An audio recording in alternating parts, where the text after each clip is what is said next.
मेरे प्यारे बच्चे और बच्चियों, मेरे YouTube चैनल में आप सबका स्वागत है। कक्षा 10वीं का जो बोर्ड एग्जाम है उससे संबंधित एक मॉडल क्वेश्चन मेरे पिछले वीडियो में आप लोग कंप्लीट कर चुके होंगे, और अगर अभी तक कंप्लीट नहीं किए हैं तो मेरे सारे पिछला वीडियो को आप देख लीजिए। आप लोगों को बहुत ही बेनिफिट होगा, जिसमें सबसे पहले आप लोगों को ऑब्जेक्टिव टाइप, खाली स्थान और सत्य असत्य जैसे प्रश्नों का एक पूरा सीरीज दिया गया है उसमें, और उसके बाद एक मॉडल प्रश्न पत्र उत्तर सहित आप लोगों को बताया गया है।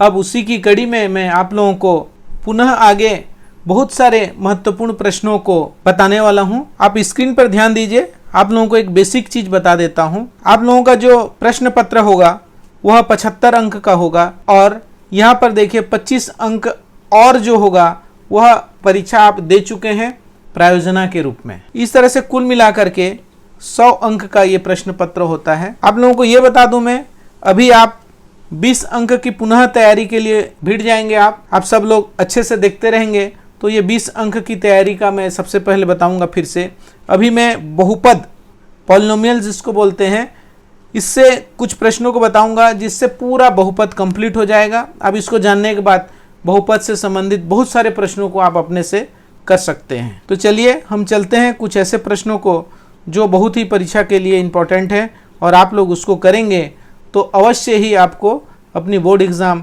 पास करने और अच्छे अंक लाने में बहुत ही मदद मिलेगा। यहाँ पर देखिए एक प्रश्न है, क्या px gx का एक गुणनखंड है? यहाँ पे px बहुपद x पर है, gx बहुपद x पर है। तो यहाँ पर gx का मान यहाँ पर दिया हुआ है देखो, और यहाँ पर दिया हुआ है px का मान, यानी कि एक दो बहुपद दिए हुए हैं, उसमें से एक बहुपद जो है वह px का गुणनखंड है, ये हमको बताना है। तो इसके लिए क्या करेंगे, देखिए हमको दिया हुआ है उसको लिख लेते हैं। दिया है px बराबर x cube minus 4x square plus x plus 6, और gx इसका गुणनखंड है या नहीं, इसको जानने के लिए या सिद्ध करने के लिए हम लोग क्या करेंगे, gx को 0 कर देंगे। ये शेषफल प्रमेय के अंतर्गत आता है, यानी कि इसके शेषफल को अगर हम 0 कर दें तो यह इसका गुणनखंड कहलाता है। ठीक है, यहाँ पर gx को 0 लेंगे, और 0 लेने से क्या हो जाएगा, यहाँ पर देखिए x माइनस 3 इक्वल टू 0 आ जाएगा। ये -3 जो है इस साइड जाएगा तो x का वैल्यू 3 आ जाएगा। इस तरह से यदि ये इसका गुणनखंड है तो x का वैल्यू 3 हो जाता है, और ये जो x का वैल्यू 3 प्राप्त हुआ है यह हमको जो दिया गया बहुपद है ये इसको संतुष्ट करता है। संतुष्ट करने का मतलब ये हुआ x इक्वल टू 3 इसका शून्यक है। शून्यक है माने कि यदि हम px जो हमको प्राप्त है वहां पर हम x के जगह पे 3 रख देते हैं, p3 हो गया, तब इसका आंसर क्या होगा, देखिए हम यहाँ से लेकर के आएंगे इसको। इस तरह से आपको लकीर खींचने की जरूरत नहीं है, मैं सिर्फ आप लोगों का ध्यान आकर्षण के लिए इस तरह से लकीर खींचता हूँ। तो यहाँ पे क्या हो जाएगा, देखिए p3 बराबर 3 का पावर 3 माइनस 4, 3 का पावर 2 प्लस 3 प्लस 6। अब इसको हल कर लेते हैं। 3 का घात 3 माने 3 तिया 9 तिया 27। ठीक है, समझ में आ गया होगा। फिलहाल माइनस 3 तिया 9 और 9 चौं 36, धन, इन दोनों को एक साथ जोड़ के लिख लेते हैं 6 3 9, और इसको अगर जोड़ेंगे देखिए ये 27 धनात्मक है और ये 9 धनात्मक है। 27 और 9 36 होता है, और ये माइनस 36 है। इस तरह से देख रहे हैं 36 में से 36 गया तो 0।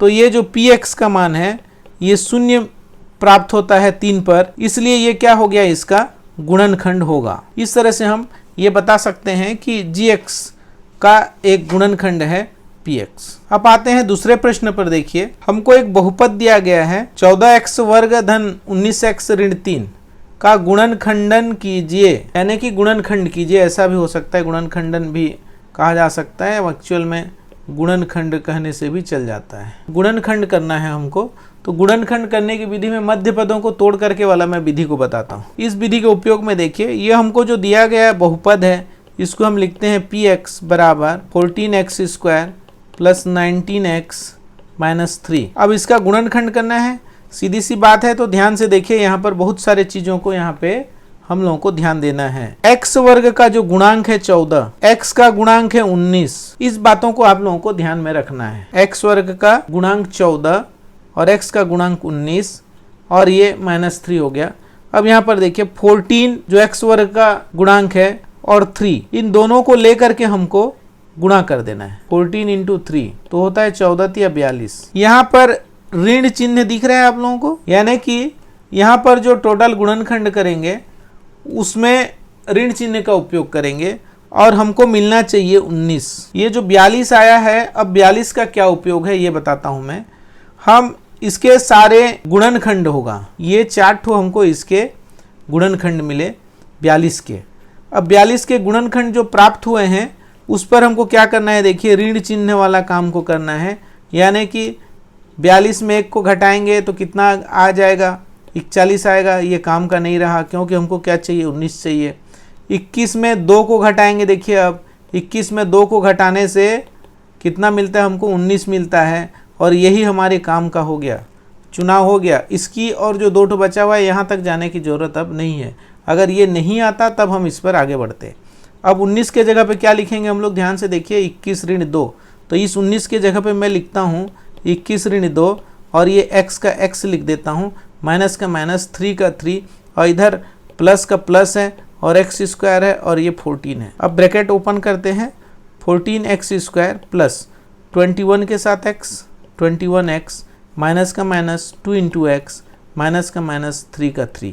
अब केयर कीजिए, यहाँ से यहाँ तक और यहाँ से यहाँ तक में कुछ उभयनिष्ठ हैं, कुछ कॉमन है उसमें, जैसे कि x दोनों में है, ठीक है। और 21 और 14 दोनों 7 से भागित होते हैं, विभाजित हो जाते हैं, इसलिए यहाँ पे 7 बाहर निकल आएगा। तो बचा क्या, 7 दूनी 14 हो गया, देखो कंप्लीट। अब यहाँ पर बचा है x, फिर धन का धन, 7 तिया 21 मिल गया, ये वाला x बाहर आ चुका है, इसलिए अंदर में इतना ही बचेगा। अब ध्यान से देखिए, यहाँ से यहाँ तक में 2x और 3 में कोई चीज़ कॉमन दिख रहा है, उनके सामने लगे हुए ऋण चिन्ह, इसलिए ऋण बाहर आ जाएंगे। और यहाँ पर 1 भी है दोनों में, जब किसी में कॉमन कुछ नहीं दिखता है तो 1 रहता ही है, तो ये 1 कॉमन हो गया। यहाँ पे 2x का 2x हो गया और यहाँ पे प्लस हो जाएगा क्योंकि माइनस बाहर आ चुका है, और 3 का 3 हो गया। यहाँ पर मैं एक चीज़ बता देना चाहूँगा कि यहाँ पर जो ब्रैकेट में है यहाँ भी ब्रैकेट में वही होना चाहिए, अन्यथा आप कहीं ना कहीं गलती कर रहे हैं, इस बात को ध्यान में रखिए। तो ये बराबर हो गया, देखिए 2x प्लस 3 दोनों में है, ये बाहर निकल गए, तो इसके पास क्या बचा, यहाँ से यहाँ तक में देखिए आप 7x बचा और यहाँ से यहाँ तक में देखिए -1 बचा। तो इस तरह से आप देख रहे हैं कि इसका जो गुणनखंड करना था हम लोगों को, ये 2 ठो गुणनखंड मिलता है। इसको फिर से एक बार लिख सकते हैं आप चाहे तो, 2x प्लस 3 और 7x माइनस 1, ये इसके गुणनखंड है, आंसर होगा। तो आप मध्य पदों को तोड़कर वाला विधि का उपयोग करके ऐसा प्रश्न बहुत सारे एग्जाम में कई बार आ चुके हैं, आप इसको कर सकते हैं, आप अच्छे से समझ लीजिएगा। अब अगली प्रश्न की ओर चलते हैं। यहाँ पर देखिए बहुपद x वर्ग माइनस 3x माइनस 4 का शून्यक ज्ञात करो। यानी कि इसमें x का मान क्या होगा जिससे बहुपद जो px दिया हुआ है वह क्या हो जाए, 0 हो जाए। शून्यक माने 0 करने वाले को शून्य, शून्य है, शून्य कर देने वाले को शून्यक बोलते हैं, ठीक है। एक साधारण भाषा में ऐसे ही समझ सकते हैं आप लोग। तो हमको दिया क्या है, देखिए दिया है px बराबर x square minus 3x minus 4, और इसका शून्य ज्ञात करने के लिए हम उसी पैटर्न का उपयोग करते हैं जो अभी हमने क्या था, मध्य पदों को तोड़कर वाले से इसका गुणनखंड निकालेंगे और उसको शून्य बना देंगे, मतलब आगे इस पूरे ये को शून्य मान करके चलेंगे, तो जो उत्तर आएगा वह उसका शून्यक होगा। तो यहाँ पर देखिए अब आगे क्या करते हैं, यहाँ पर है 1x स्क्वायर, ऐसा लिख सकते हैं इसको। देखिए इसके सामने में इसका जो x वर्ग का जो गुणांक है वह 1 है, माइनस 3 है, और ये x हो गया, ये x का गुणांक हो गया -3, और यहाँ पे आता है -4 इक्वल टू 0 लेकर के चलते हैं। जैसा गुणनखंड अभी निकाले थे वैसा ही हम लोगों को करना है। ध्यान से देखिए, इस 1 को ले चलना है और इस 4 को ले चलना है और दोनों को गुणा कर देना है। 1 इंटू 4 बराबर 4, और 4 का और गुणनखंड क्या हो जाएगा, 2 इंटू 2 हो जाएगा 4।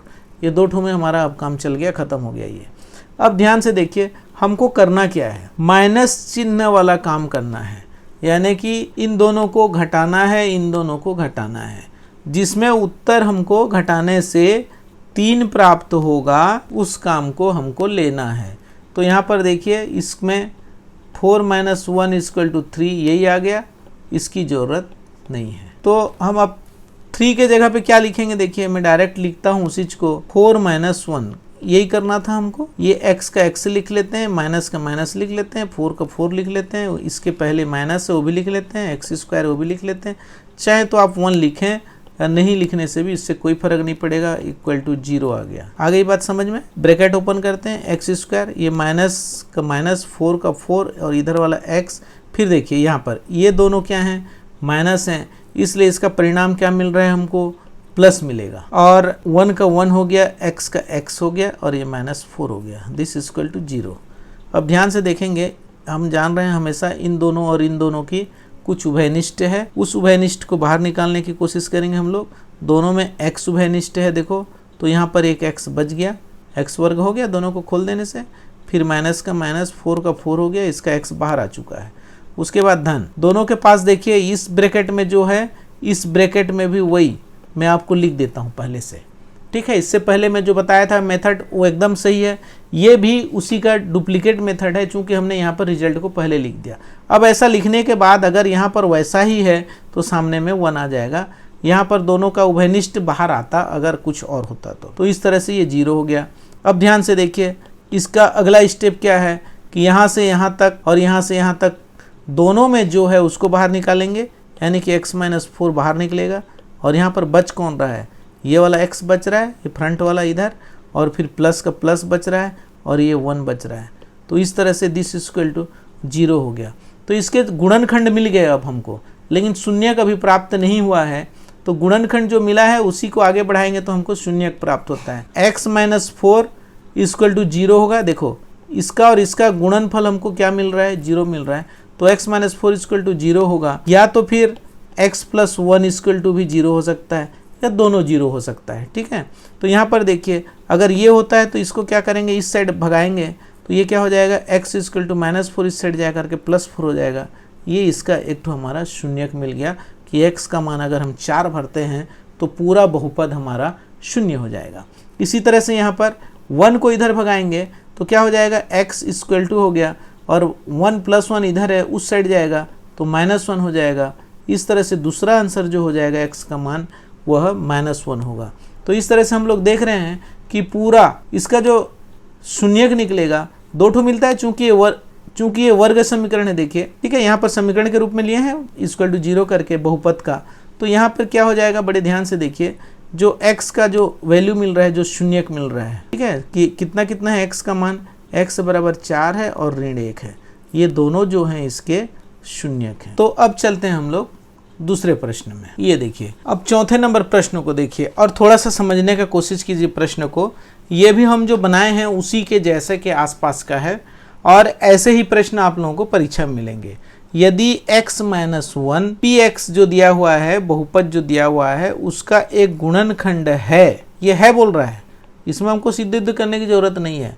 अगर ऐसा है तो k का मान क्या होना चाहिए उस कंडीशन में। तो हम क्या करेंगे, देखिए यहाँ पर क्या हुआ है, दिया हुआ है px बराबर x² + x + k का गुणनखंड x - 1 है, ये दिया हुआ है। तो हम क्या करेंगे, देखिए ध्यान से, x - 1 इक्वल टू 0 कर देंगे, इससे हमको x का मान मिल जाएगा। ये देखिए 1 इस साइड है, 0 के नेक्स्ट साइड में ले जाएंगे, 0 तरफ जब जाएगा ये, तब x बराबर 1 हो जाएगा। इस x बराबर 1 का मान यदि हम px में रखते हैं तो यह इसका गुणनखंड होने की वजह से क्या हो जाएगा, px बराबर 0 हो जाएगा। तो यहाँ पर देखिए आगे क्या करते हैं, px बराबर x² + x + k equal to 0। अब p का जो हमको दिया गया है x, उस x को क्या लेना है, हमको 1 लेना है। तो यहाँ पे 1 का स्क्वायर + 1 + k इक्वल टू 0। अब ये क्या बताता है, 1 का स्क्वायर जो होता है वह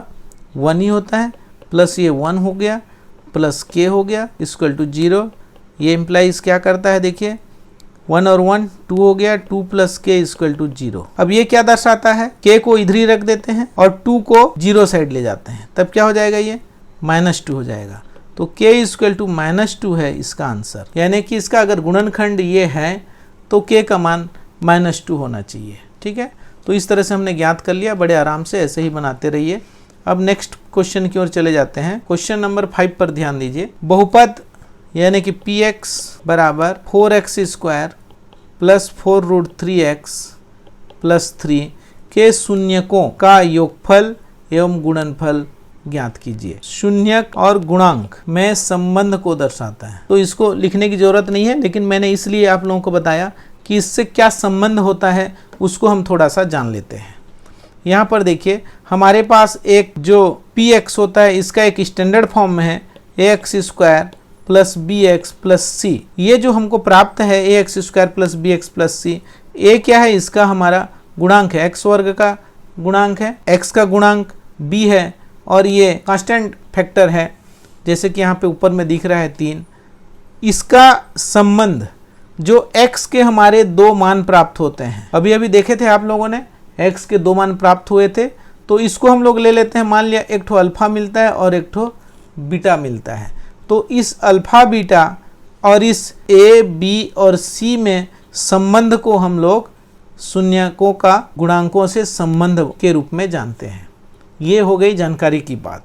आपको इस प्रश्न को कैसे हल करना है ये मैं बताऊंगा अभी। जस्ट एक फार्मूला आप लोग ध्यान में रख लीजिए कि अगर ये हमारा standard form ax² plus bx plus c के शून्यक अल्फा और बीटा है, तो अल्फा प्लस बीटा यानी कि योगफल बराबर -b/a होता है एवं गुणनफल अल्फा इंटू बीटा या गुणित बीटा बराबर c/a होता है ना। ये योगफल है, योगफल भी लिख सकते हैं डायरेक्ट और इसको गुणनफल भी लिख सकते हैं। ये हो गया बेसिक जानकारी। अब आता है इस प्रश्न को हल करने का तरीका। इतना ज्ञान अगर आपके पास आ जाए पहले, तब जा करके आप इस गणित को आगे अच्छे से समझ पाएंगे। यहाँ पर देखिए ये जो हमारा px बराबर 4x² प्लस 4√3x प्लस 3 दिया है की तुलना ax² plus bx plus c से करने पर क्या मिलता है, ax² plus bx plus c। ऐसा कर लिए। इससे तुलना करने के लिए मैं बताता हूँ, देखो आप लोगों को इसकी तुलना बताता हूँ मैं। देखिए हाँ, तो इसकी तुलना करते हैं तो देखिए ये 4 जो दिख रहा है ये a के जगह पे दिख रहा है, ये x के साथ जो है ये 1 हो गए और ये तुलना में ये हो गया। इसका मतलब क्या हुआ, a बराबर 4, b बराबर 4√3 और c बराबर 3। ये हमको प्राप्त हो गए तुलना करने से। अब आते हैं हम लोग योगफल ज्ञात करते हैं, मूलों का योगफल, यानी कि अल्फा प्लस बीटा के रूप में भी लिख सकते हैं आप, इक्वल टू -b/a होता है। तो माइनस का माइनस लिखे, b के जगह पे 4√3 लिखे और a के जगह पे 4 लिखे। इसको चाहें तो काट सकते हैं, तो ये -√3 इसका आंसर आ गया मूलों का योगफल। और मूलों का गुणनफल पे चलते हैं। अल्फा गुणित बीटा बराबर c/a। c का वैल्यू 3 है, यहाँ से लीजिए, और a का वैल्यू यहाँ से लीजिए, यानी कि 3/4 हो गया। ये एक आंसर मिल गया योगफल और गुणनफल के रूप में। और आप देख रहे हैं पूरे प्रश्न में यही पूछा गया है कि शून्यकों का योगफल एवं गुणनफल ज्ञात करो। आपको ये जो बीच में पार्ट बताया ये थोड़ा सा अच्छे से जानने की कोशिश कीजिए, इससे और कई प्रकार के प्रश्न भी आपसे बनते जाएंगे। तो आपने बहुत अच्छे से देखा और बहुत अच्छे से सीखा। इसी तरह से आप सब लोग सीखते रहिए। आप सब लोगों को बहुत बहुत धन्यवाद।